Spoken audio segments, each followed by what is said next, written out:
Welcome to Voodoo Whiskey Gaming, and this is my late review of Zombie Army 4: The Dead War, or just Dead War. I played it on the Xbox One. It's also available on the PS4 and PC. So Zombie Army 4 is the actual first real standalone game in the series. The rest were all spin-offs of the Sniper Elite game that got bundled together, which I did review, and if you want to check out that review, I will leave a link in the description down below. So let's start with the story, which there is a story because, well, it doesn't end with Zombie Army 3. I'm not going to go into spoilers, but you would think that it should end there, and it doesn't. Specifically, the undead continued to live their undead lives, but not in a good way. They're still really a massive problem, and the resistance has formed, which is a group of humans that are trying to wipe out the zombies. But some serious shit starts going on, resistance bases start going dark, and you gotta find out what's going on because the zombies used to just be husks. Well, they became husks after the events of Zombie Army 3, and well, now they're not husks anymore. They're coming back as full-fledged zombies. And I gotta say, I enjoyed the story, although I won't say it's the driving force in the game. This is definitely one of those games where the gameplay is the driving force. As for the audio, I enjoyed the audio in this game as a whole. I will say the voiceover work isn't the strongest, but it's also not terrible. It works for what's there. And since the game is fairly campy, the dialogue and the way it's delivered does work. What I do enjoy is the music. It's done well, it's good background music, it gets you hyped when things are going wrong, and it's nice and calming when,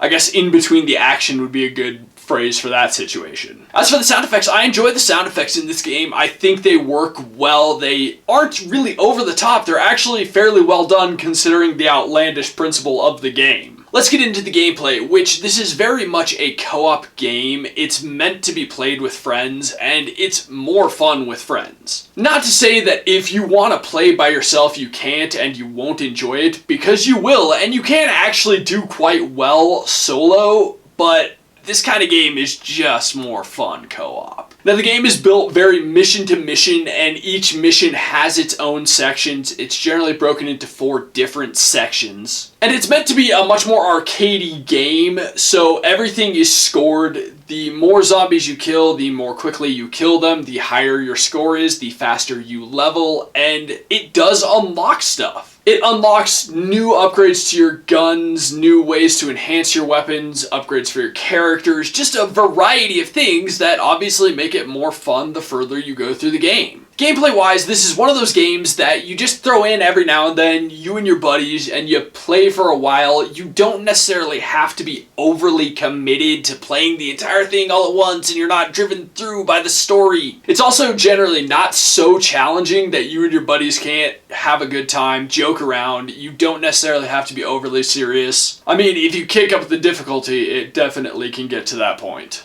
Now, as for the controls, those are unfortunately not the strongest part of the game. When you are looking down the scope, or when you have your weapon shouldered, whatever it is, your sidearm, shotgun, assault rifle, whatever, the aiming is really good. It's exactly what you want it to be. Unfortunately, when you're firing off the hip, the camera control, the aiming is really just way too snappy, and it's difficult to get a bead on your enemies appropriately. I do like that there is kind of a solve for that, like say you're out of handguns, say you're out of secondary, but you still need to be firing. You don't always have to use the scope on your rifle. There is a workaround where it's shouldered, but you're not scoped in, and that works very well. As for the movement, it's also not as precise as I would like. There were definitely times where I felt I was moving in a certain direction. I shouldn't have been getting caught in a corner or on a wall or something, and I would get caught. That being said, overall, you do move well enough, but it's not as good as I would like, but it does work in the game. I should say that it would be a larger problem if this was a platformer. Fortunately, it is not. You don't need the highest level of precision, but it would be nice if it was there. Lastly, the graphics. It's not the most beautiful looking game, and it quite frankly doesn't need to be. It is a fairly good looking game, and I do like the variety of designs for the zombies. I also like the little flair they gave each of the different playable characters. And I do like the world that they have built, the doom and gloom, the weird and creepy things that happen in the world. And I also love, because it's kind of key to the entire franchise, and that includes the Sniper Elite games. I love the slow-mo shots when they happen. I don't necessarily know what triggers them, but it is always fun when suddenly everything slows down around you. You get to see the bullet and track it into the target. That's always fun. It's just one of those silly, weird things that they added to the game, which, speaking of, there are a ton of silly and weird things that they put into this game. Like, you can find typewriters and click on them, and, like, they will type out a little message like I saw, "Don't look behind you, all work and no play, we're gonna need a bigger blank." So that was entertaining, as well as I stumbled upon what I believe was a reanimated chicken that was practicing its sword fighting using a kitchen knife, and I watched the shadow puppetry of that happening. It was weird.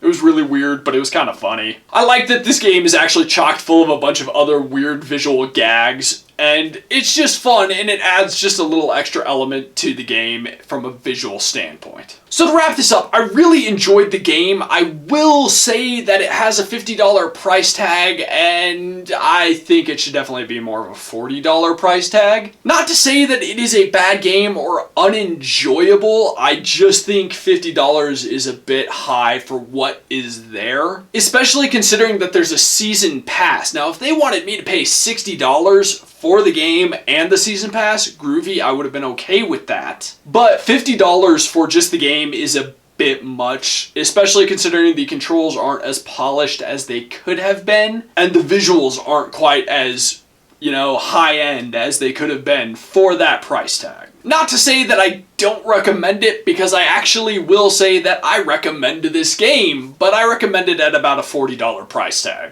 Okay, so in the comments down below, why don't you tell me what your favorite zombie book is? I don't know, I don't think I've read a lot of zombie books. I've read the Walking Dead comic books. Does that count? Are you gonna count that? And as always, thanks for watching. If you enjoyed the video, please hit that like button, and if you like what I'm doing in general, share, subscribe. Have a good one.